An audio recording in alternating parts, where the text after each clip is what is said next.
On the 28th of January 2023, during LCK Spring, this happened. A ton of priority in the mid lane, and they're gonna need that to get Kenyan. What? Okay, it's time for Keria's Kalista support. Yes, after hovering Twitch for a bit, Kalista was picked as a support by Keria, a pick that shocked many people, but this wasn't the first or the last time he did something like this. You see, support isn't what it used to be. It was once a role defined by vision control and sacrifice. You bought wards, you peeled for your carries, and sometimes you died so they didn't. Your impact wasn't measured in damage, but in what you enabled others to do. But today, support is one of, if not the most important pick in a draft. As Riot introduced champions with stronger engage tools and playmaking potential, the role slowly began to change. Supports became a big part of an engage, and yet that still wasn't the final step. What truly pushed the role over the edge wasn't Riot. It was the players themselves.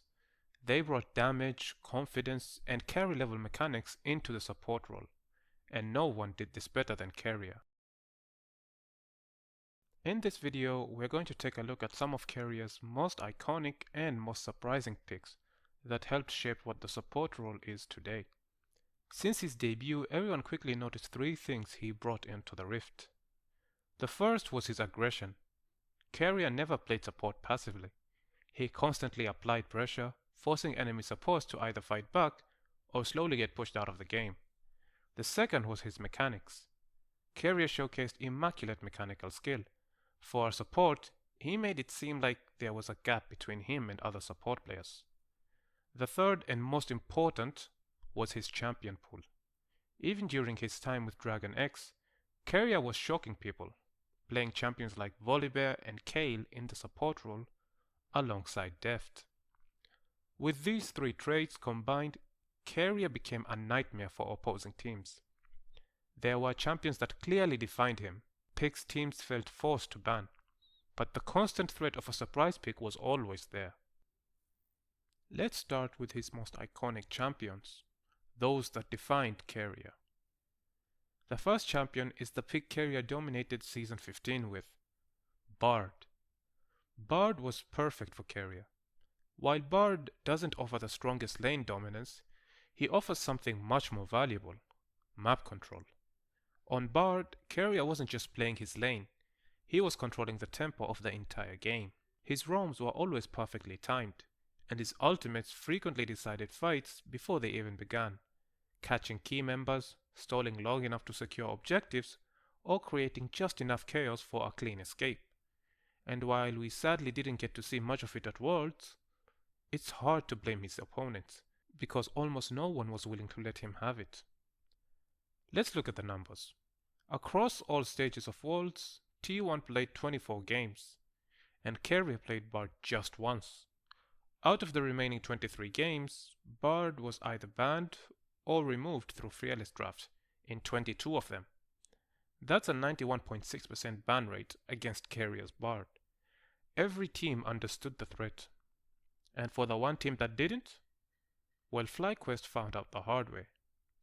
In their game against T1, FlyQuest attempted to force an early Drake, turning what should have been a 1v3 into a 4v3, as Keria arrived with teleport from Unsealed Spellbook.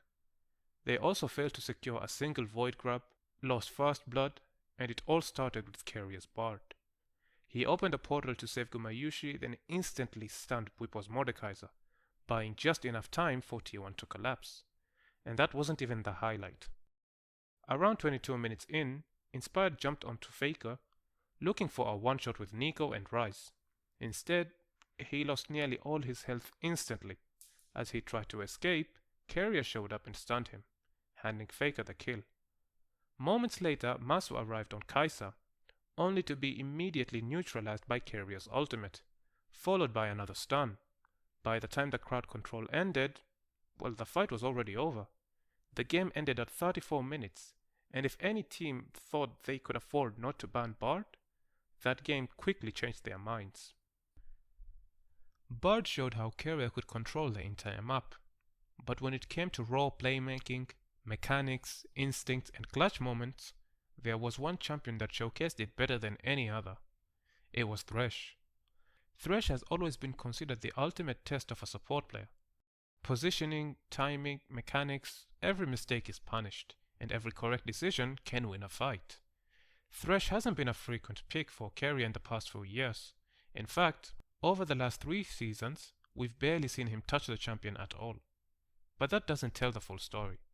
Earlier in his career, Thresh was one of Keria's most terrifying picks, a champion that showcased everything he was capable of. His hooks were on point, his lantern usage was clutch, and his flares constantly denied engages before fights even started. At a time when Thresh was still considered the ultimate skill check for supports, Keria didn't just pass that test, he mastered it. And while the meta has shifted away from Thresh in recent years, the fundamentals Keria built on this champion never disappeared. You can still see them today in his positioning, his timing, and his ability to turn a single moment into a winning fight. While Thresh hasn't been a regular pick for Keria in recent years, he did bring it back during the first week of the 2026 LCK Cup against DRX, pairing it up with Paze's Aphelios, and the performance was exactly what you'd expect. With a weak level 1, T1 were punished early, but even then a single well-timed flay reduced the damage, and at around 3:15, Keria turned a DRX dive into a 1-for-1 trade.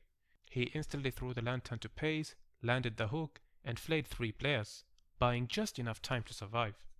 2 minutes later, in another 3v2 situation, Keria once again trusted his fundamentals. He threw the lantern early, and as Paze took it, a missed sidestep against Bard's Q stunned them both. Paze barely survived using Barrier, and Keria immediately followed up, hooking Xin Zhao, pulling him under turret, and committing both Flash and Ignite to get the kill, and walking away on a silver of health. One thing that stood out throughout the game was Keria's constant lantern usage. Whether it was to provide a shield, create an escape route, or simply give his teammates confidence, his lantern was always there, often before even things went wrong. His synergy with Paze's Aphelios was also clear. The two were constantly on the same page, reacting instantly to each other's decisions. Even with the lead though, the game wasn't clean. After Faker was picked off, DRX found an opening around Baron. With Honor not having flash and ult, the biggest threat became Jax zoning him out of the pit. Keria recognized this immediately, flaying Bard downward, hooking Jax to buy time, then flashing away to survive, trusting Faker to clean up the rest. Despite securing a 20-minute Baron, T1 were later aced and lost control of the map. But when Baron respawned, DRX attempted a bait. Orianna feigning pressure, pretending she has R, while Jax and Bard looked to collapse. Instead, Doran pulled the trigger on DRX carries.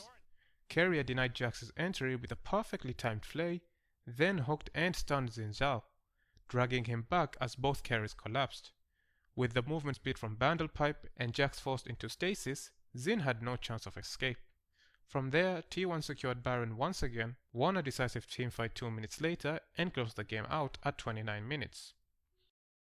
Whether Thresh is a staple pick in Keria's champion pool this season remains to be seen. But moments like these show that the mastery never left. But not every impactful pick needs a deep dive. Sub-champions mattered not because of how often they were played, but because of what they represented for the role. And I would like to give 2 honorable mentions. The first one goes to Lux.